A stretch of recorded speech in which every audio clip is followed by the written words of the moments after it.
Borderline personality disorder, often called BPD, is one of the most complex and misunderstood conditions in modern psychology. It does not simply affect moods or behavior. It shapes identity, relationships, emotional regulation, and the most fundamental human need of all, the need to belong. Behind every diagnosis is a deeply human story. BPD is not a flaw of character.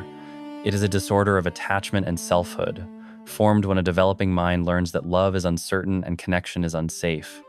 It reveals how fragile the sense of self can become when early bonds are inconsistent, unpredictable, or lost. An estimated 1.4% of adults live with BPD, though many experts believe the true number is higher due to misdiagnosis and stigma. The condition usually emerges in late adolescence or early adulthood, a time when identity and relationships are already in flux. Tragically, BPD carries one of the highest suicide rates of any psychiatric disorder. Between 8 and 10% of those diagnosed will lose their lives this way. Yet, despite this level of suffering, BPD remains heavily stigmatized. People with the condition are often described as manipulative, dramatic, or attention-seeking. Their pain is minimized. Their desperation is misread. This creates a cruel paradox. The people who most urgently need connection are the ones most likely to be pushed away. At the center of BPD is one defining force: the terror of abandonment. This is not the ordinary fear of loss that everyone experiences. It is a constant, overwhelming sense that every relationship is about to end. A partner's silence, a delayed message, a shift in tone can feel like proof that love is already gone. A single unanswered text can become an hour of unbearable dread. This fear is not imagined, it is learned. When a child grows up with unstable or inconsistent caregiving, their nervous system adapts. The brain begins to expect loss. Love becomes fragile. Safety feels temporary. Over time, this becomes a belief. People leave because I am not worth staying for. Modern brain imaging supports this. People with BPD show heightened activity in the amygdala, the brain's fear center, especially when interpreting facial expressions that hint at rejection. At the same time, the areas responsible for emotional regulation are less active. It is like living with an alarm system that never shuts off. To survive that fear, many people with BPD engage in desperate efforts to prevent abandonment. They may cling, call repeatedly, become intensely jealous, or panic when someone pulls away. Some threaten self-harm not to manipulate, but to keep connection from disappearing. What looks chaotic on the outside is often a nervous system fighting for survival on the inside. BPD is not a desire for drama. It is a desperate need for safety. From the outside, these behaviors can seem manipulative or irrational, but from the inside, they're survival responses to what feels like a life or death threat. The paradox is that these very efforts to prevent abandonment often create it. The intensity of the fear drives behavior that pushes people away, confirms the belief that you're unlovable, and perpetuates a cycle of unstable relationships. Research consistently shows that people with BPD have significantly higher rates of childhood trauma than the general population. Up to 70% report experiencing severe childhood abuse or neglect. When you're a child and the people who are supposed to love and protect you hurt you, leave you, or fail to be consistently available, you learn that attachment is dangerous and that you are fundamentally not worthy of stable love. But it's not always dramatic abuse. Sometimes it's more subtle. Parents who were physically present but emotionally unavailable. Caregivers who loved conditionally based on achievement. Families where emotional expression was punished or ignored. When a child cries and no one comes, when they express needs and those needs are dismissed, the message becomes clear. You cannot count on people to be there for you. Children who develop BPD typically experienced what's called disorganized attachment, when the caregiver is simultaneously a source of comfort and a source of fear. I need you to feel safe, but you are what I need safety from. This creates a fundamental fracture in the child's ability to develop coherent strategies for managing relationships and emotions. For people with BPD, object constancy is profoundly disrupted. Object constancy is the ability to maintain a stable mental representation of someone even when they're not present. To trust that they still exist and still care about you when they're out of sight. When someone is out of sight, it can feel like they've disappeared entirely, taking their love with them. A partner can express love deeply and genuinely, but once they leave for work, it's like that love evaporates. Understanding the fear of abandonment in BPD requires recognizing it not as a character flaw, but as a trauma response, a survival mechanism that developed in response to real threats to attachment and safety. The tragedy is that this protective mechanism developed to prevent future hurt instead ensures continued suffering by making stable relationships nearly impossible without treatment. The emotional storm living with maximum intensity. If the fear of abandonment is the foundation of BPD, then emotional dysregulation is the structure built upon it. It's not simply that people with BPD feel emotions more strongly. They experience emotions with an intensity that feels uncontrollable, that rises from 0 to 60 inches seconds, that can shift dramatically within minutes. Dr. Marcia Linehan, who developed dialectical behavior therapy specifically for BPD and who herself has lived experience with the disorder, describes it using the metaphor of emotional skin without protective layers. Most people have emotional skin that's relatively thick, able to absorb minor irritations without being deeply wounded. People with BPD have emotional skin that's paper-thin, raw, and exposed, so that even the gentlest touch can feel painful, and anything harsher feels absolutely unbearable. In BPD, moods can shift within hours or even minutes, triggered by interpersonal interactions or perceived rejection. Someone with BPD might wake up feeling okay, have a brief conflict that plunges them into despair, receive a kind message that lifts them into joy, see plans canceled, which triggers intense anger, and end the day in empty numbness, all within hours. Brain imaging studies show that people with BPD have heightened activity in the limbic system when processing emotional stimuli. The amygdala is like the brain's emotional accelerator, and in BPD it's stuck, pressed to the floor. The prefrontal cortex, which acts like emotional brakes, shows reduced activity.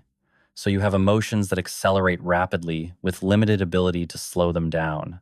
What's particularly challenging is that the emotional dysregulation isn't limited to negative emotions.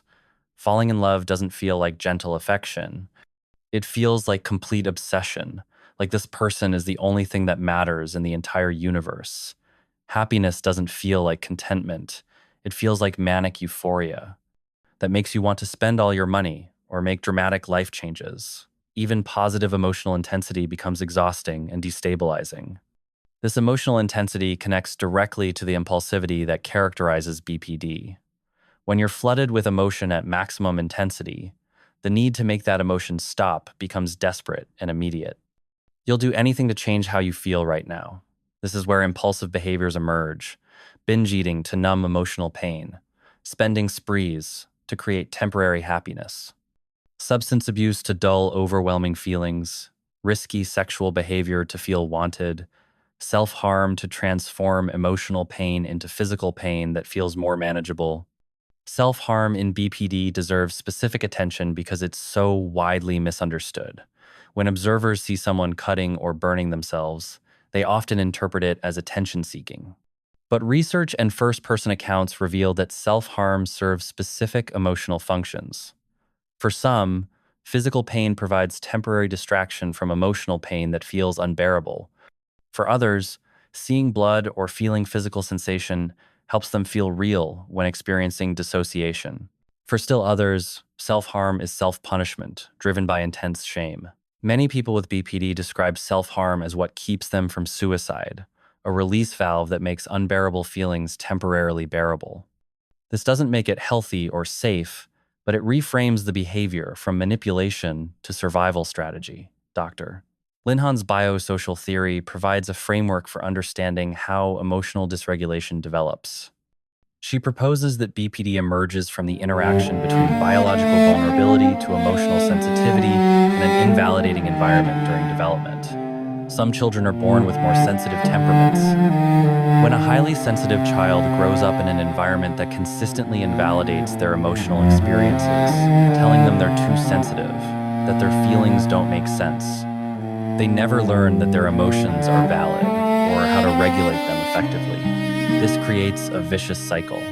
The child's emotions become more intense because they're not being validated. The intensity leads to more invalidation from overwhelmed caregivers. The increased invalidation leads to even more intense emotional responses. Over time, the child develops beliefs. My feelings are too much. I can't trust my own emotions. Emotions are dangerous and must be escaped from at all costs. Living with emotions at maximum intensity all the time is like running a marathon every single day. Your nervous system never gets to rest. People with BPD often describe feeling emotionally hungover, completely drained, even when nothing particularly dramatic has happened externally. Understanding emotional dysregulation in BPD means recognizing that people with this disorder aren't choosing to be dramatic. They're dealing with a neurobiological difference in how their brains process and regulate emotion, shaped by developmental experiences that prevented them from learning healthy emotional management skills. The shattered self, identity disturbance, and the void within, one of the most profound aspects of borderline personality disorder is the persistent disturbance and sense of self. While most people have a relatively stable sense of who they are, people with BPD often feel like they lack a coherent identity entirely. They describe feeling like a chameleon that changes colors based on environment, a blank canvas that gets painted over by whoever they're with, or worse, like there's nothing at their core at all, just an empty void where a self should be. Someone with BPD might have dramatically different opinions and values depending on who they're with. They might mirror the interests and personality of whoever they're closest to, becoming intensely invested until the relationship changes and they move on to completely different pursuits.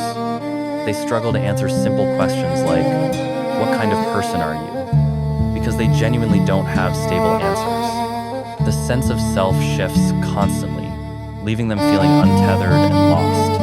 Career and life goals become particularly challenging.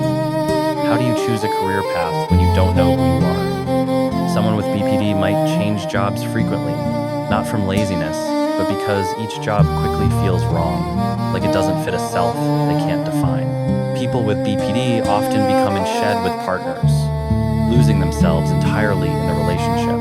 They adopt their partner's interests, opinions, friend groups, and lifestyles wholesale, creating a merged identity rather than maintaining separateness. When the relationship ends, they don't just grieve the person, they grieve the loss of themselves because they define themselves entirely through that relationship. This is why breakups can be utterly devastating for someone with BPD. It's not just losing a partner, it's losing the only coherent sense of self they had. The concept of the false self is particularly relevant. When a child's authentic expressions aren't met appropriately, they develop a false self, a constructed persona designed to meet others' expectations and maintain relationships. The false self is adaptive short-term, but it comes at the cost of the true self, which remains undeveloped. People with BPD often operate primarily from this false self, presenting what they think others want to see, rather than expressing authentic preferences they may not even have access to. This relates closely to the chronic emptiness that's a hallmark of BPD. Emptiness isn't the same as sadness or depression. It's more like a void, a hollowness, a sense that there's nothing substantial at your core. People with BPD describe it as feeling like a black hole inside them, feeling like they're going through the motions without any real substance. This emptiness is part of why people with BPD can become so intensely attached to others and so desperate to avoid abandonment. When you feel empty inside, other people become the only thing that makes you feel real, alive, and substantial. They fill the void temporarily, giving you a sense of purpose and identity through the relationship. But this creates a terrifying dependency, because if that person leaves, you're left with nothing but the void again. The emptiness also drives impulsive behaviors. When you feel chronically empty, you'll do almost anything to feel something. Binge eating, spending money, using substances, engaging in risky behavior. All of these create temporary sensations that pierce through the numbness, even if those sensations are painful or destructive. Self-harm, viewed through this lens, isn't just about managing overwhelming emotion. It's also about proving to yourself that you exist. When you cut yourself and see blood, when you feel physical pain, it confirms that you have a body, that you're real. The relationship between identity disturbance and fear of abandonment creates a particularly painful dynamic. When you don't have a stable sense of self, other people become not just important, but essential to your experience of existing. You need them to tell you who you are, to reflect back an identity you can inhabit. This makes abandonment not just emotionally painful, but existentially threatening. Understanding identity disturbance in BPD helps explain behaviors that might otherwise seem contradictory.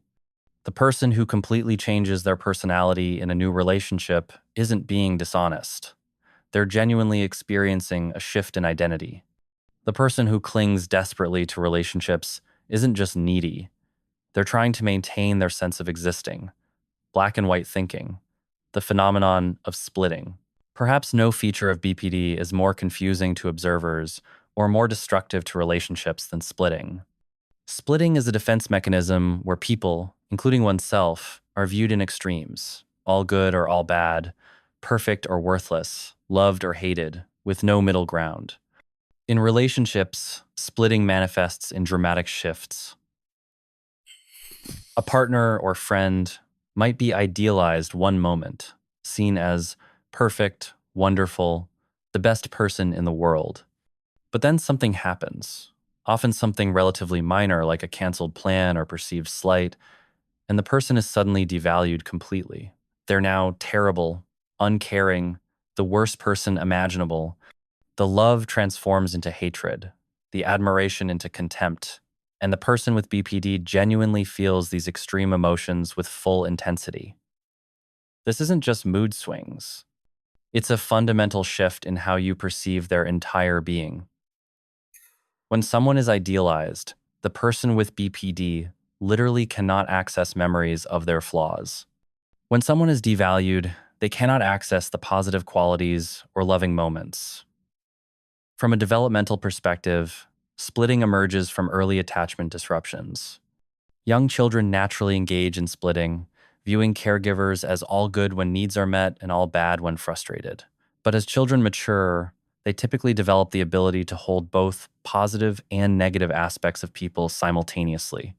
When early attachment is severely disrupted, when caregivers are abusive or extremely inconsistent, children may never fully develop this integration. If a caregiver is sometimes loving and sometimes terrifying, the child's brain keeps these experiences separate as protection. It's too overwhelming to integrate the good parent and the abusive parent into one complex person, so they remain split. The impact on relationships cannot be overstated. Partners and friends find themselves on an emotional roller coaster, never knowing if they'll be treated as the most important person in the world or as a villain who can do nothing right. They walk on eggshells, terrified of triggering the shift from idealization to devaluation. The idealization phase can actually be quite seductive. When someone with BPD idealizes you, they see you as perfect, amazing, the answer to all their problems. They shower you with attention and admiration. This is part of why relationships with people with untreated BPD often start intensely and passionately, with rapid acceleration into deep intimacy. But this idealization is unsustainable because no one is perfect. When you view someone as all good, any normal human flaw becomes a shocking betrayal. The disappointment is magnified by the height of the pedestal. If you're not perfect, you must be terrible. The devaluation that follows is equally intense. Suddenly, everything you do is wrong. Everything you say is interpreted in the worst light. Your motives are questioned. This whiplash is confusing and hurtful, especially when the other person hasn't done anything to warrant such a dramatic shift. What makes splitting particularly difficult is that the person with BPD genuinely believes their perception in each moment. When idealizing you, they truly see you as perfect.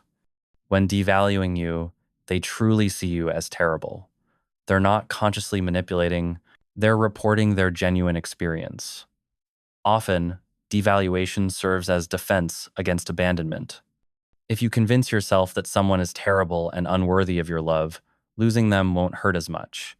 It's preemptive self-P protection. I'll reject you before you can reject me.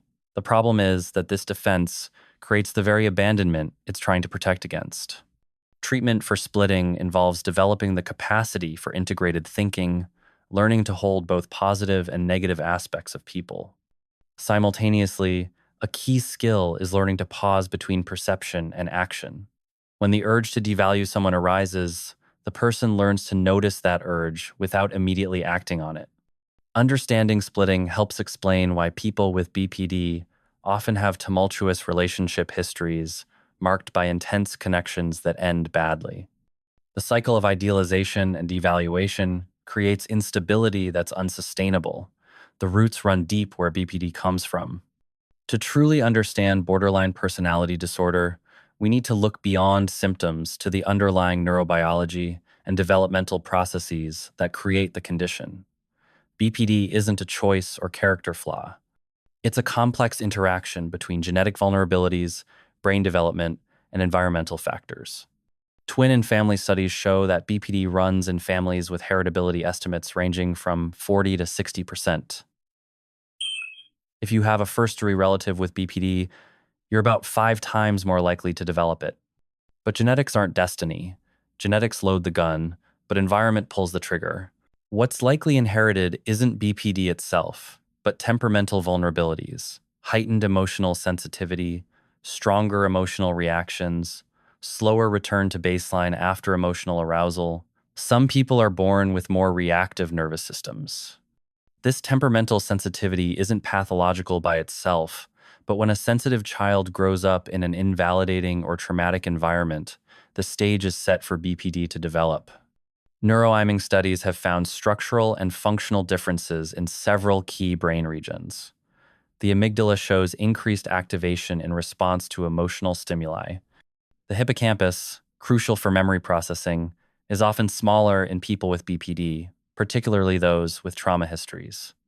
The prefrontal cortex shows reduced activation during emotional processing. The connections between the amygdala and prefrontal cortex, which allow for top-down regulation of emotion, are weaker than in people without BPD. It's like having a powerful engine, but weak brakes and poor communication between them. But these brain differences aren't simply genetic. They're significantly shaped by early experiences. The brain is incredibly plastic, especially during childhood.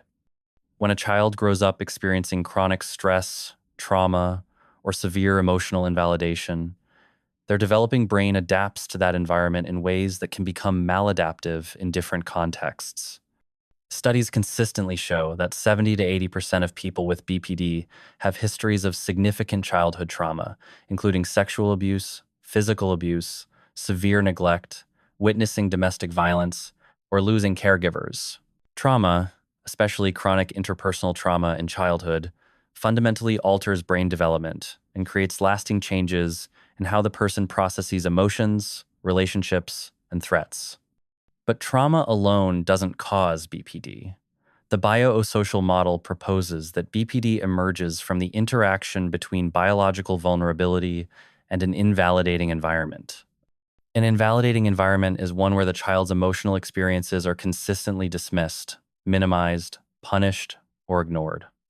Consider a sensitive child who becomes upset.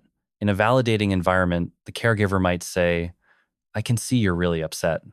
Let's talk about what happened and figure out how to help you feel better." The child learns that their emotions are valid and manageable. In an invalidating environment, the caregiver might say, "Stop being so dramatic. There's nothing to cry about." The child learns that their emotions are wrong and shameful, but gets no help learning to manage them. When early attachment relationships are inconsistent, frightening, or absent, the child doesn't develop secure internal working models of relationships. They don't learn to trust that others will be there. They don't develop the capacity to self-soothe because they never experience being soothed by caregivers. Disorganized attachment, where the caregiver is simultaneously a source of safety and fear, is particularly common in BPD backgrounds. When your parent sometimes comforts you and sometimes hurts you, You can't develop coherent strategies for managing attachment needs. The role of neglect is sometimes overshadowed by focus on overt abuse, but neglect can be equally damaging. When a child's basic emotional needs are consistently unmet, when there's no one reliably available, when they're left alone with overwhelming emotions, they develop a sense of themselves as not worthy of care. Understanding the neurobiology and development of BPD has important implications for treatment. If the disorder emerges from the interaction of biological sensitivity and environmental invalidation, treatment needs to address both. The emotional sensitivity likely can't be completely eliminated, but people can learn skills to manage that sensitivity more effectively, and the learned patterns from early invalidation can be unlearned and replaced with healthier approaches through therapy. The fact that brain differences exist in BPD doesn't mean they're permanent. Neuroplasticity means that new experiences can create new neural pathways. Effective therapy can literally change brain function and even structure over time. This neurobiological understanding also helps reduce stigma. When BPD is understood as a neurodevelopmental disorder arising from the interaction of genetic vulnerability and adverse experiences rather than as a character flaw, it becomes clear that people with BPD deserve compassion and effective treatment. Hope and healing recovery is possible. Perhaps the most important message about borderline personality disorder is this: recovery is possible. While BPD can be severe and devastating when untreated, research consistently shows that with appropriate treatment, people with BPD can experience significant improvement and even full recovery. Dialectical behavior therapy, developed specifically for BPD by Marcia Linehan, represents one of the most significant advances in mental health treatment in recent decades. DBT teaches four main skill sets that directly address the core difficulties in BPD. Mindfulness skills help people stay present in the moment rather than being caught up in past wounds or future fears. Distress tolerance skills provide ways to get through crisis situations without making them worse. Emotion regulation skills teach people to understand and manage their emotions more effectively. And interpersonal effectiveness skills help people communicate needs, set boundaries, and navigate relationships more skillfully. Studies show that DBT significantly reduces self-harm, suicidal behavior, psychiatric hospitalizations, and overall symptom severity in people with BPD. It helps improve relationships, employment, and overall quality of life. Perhaps most importantly, it gives people with BPD a sense of agency and hope, teaching them that they can learn to manage their emotions and create better lives. Other evidence-based treatments include mentalization-based treatment, which helps people understand mental states in themselves and others. Schemotherapy, which addresses deep-seated patterns developed in childhood, and transference-focused psychotherapy, which works with relationship patterns as they emerge in therapy.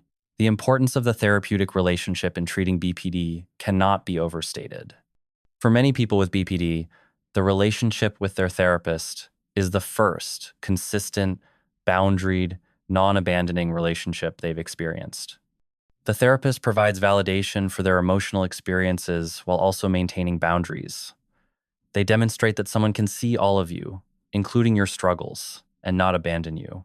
The long-term outcome studies are encouraging. Research following people with BPD over many years shows that the majority experience significant improvement. One major study found that after 10 years, 85% of participants no longer met criteria for BPD. Another study, following people for 27 years, found continued improvement over time. What's particularly interesting is that while emotional sensitivity may persist throughout life, the problematic behaviors and relationship patterns can change substantially. People learn to manage their emotional intensity without resorting to self-harm or impulsive behaviors. They develop stable relationships and sense of self. They find meaning and purpose in their lives. Recovery often involves a process of identity development, building a stable sense of self where previously there was fragmentation and emptiness. This might involve exploring values, interests, and goals in therapy. It could include processing and integrating past experiences, understanding how they shaped you while recognizing you can choose different patterns going forward. Many people who've recovered describe finding purpose that gives their lives direction and value. This might be creative pursuits, helping others, advocacy work, career achievements, or spiritual practice. When life has purpose beyond just managing symptoms, recovery becomes about building something positive rather than just preventing something negative. The importance of hope cannot be overstated. For years, BPD was viewed as untreatable, and people with a diagnosis were often told they would never get better. But now we know that recovery is not only possible, but likely with appropriate treatment. This hope itself can be therapeutic. Self-compassion is a crucial component of recovery. People with BPD typically have harsh, critical relationships with themselves, viewing their symptoms as proof of their fundamental badness. Learning to treat yourself with compassion can be transformative. This doesn't mean excusing harmful behaviors, but it does mean recognizing that you're doing the best you can with the tools you have. The journey of recovery from BPD is unique for each person, but common themes emerge. Learning to regulate emotions, developing a stable sense of self, building healthy relationships, processing past trauma, finding meaning and purpose, and treating yourself with compassion. It's hard work that requires commitment and courage, but it's work that pays off in the form of a life that feels worth living toward understanding and compassion. Borderline personality disorder represents one of the most misunderstood and stigmatized conditions in mental health. But beneath the clinical language lies a fundamentally human story of pain, survival, and the desperate need for connection. People with BPD aren't manipulative or attention-seeking by choice. They're dealing with the aftermath of early experiences that disrupted their emotional development, combined with neurobiological vulnerabilities that make emotional regulation extraordinarily difficult. The fear of abandonment makes perfect sense when you understand that it emerges from experiences of actual abandonment, neglect, or abuse. The emotional intensity is neurobiologically rooted in brain systems that are more sensitive and less regulated. The unstable identity reflects developmental experiences that prevented the formation of a stable sense of self. None of this is chosen or desired. Perhaps the most important shift we can make is moving from judgment to compassion. When someone with BPD engages in behaviors that seem manipulative or irrational, we can recognize those behaviors as desperate attempts at emotional survival by someone who never learned healthier options. When they experience emotions with dramatic intensity, we can appreciate that this is their genuine neurobiological experience, not performance. For people living with BPD, understanding the disorder can itself be part of healing. Learning that your struggles have a name, that they're rooted in neurobiology and development rather than fundamental badness, that treatment exists and recovery is possible. This knowledge can transform shame into hope. You're not broken beyond repair. Your intense emotions aren't a choice or weakness. Your relationship difficulties aren't evidence that you're unlovable. They're patterns learned from early experiences that can be unlearned. If you're someone living with BPD, know that recovery is possible. The intense pain you're experiencing doesn't have to be permanent. The difficulty you have with relationships can change with treatment. The emptiness can be filled with genuine sense of self and meaning. You deserve help, hope, and healing. If you love someone with BPD, know that your compassion and support matter. Setting healthy boundaries while maintaining connection is possible and important. Educating yourself about the disorder helps you respond more effectively. Taking care of your own mental health is essential, not selfish. For all of us, developing greater understanding and compassion toward mental health struggles makes us more fully human. When we can see past behaviors to the pain beneath them, when we can hold compassion alongside boundaries, we create a world where healing is possible.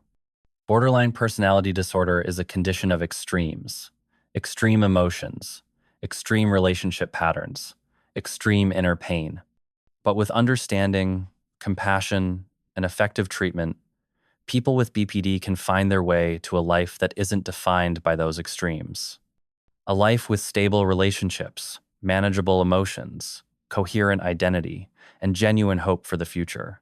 That possibility exists for everyone touched by this condition.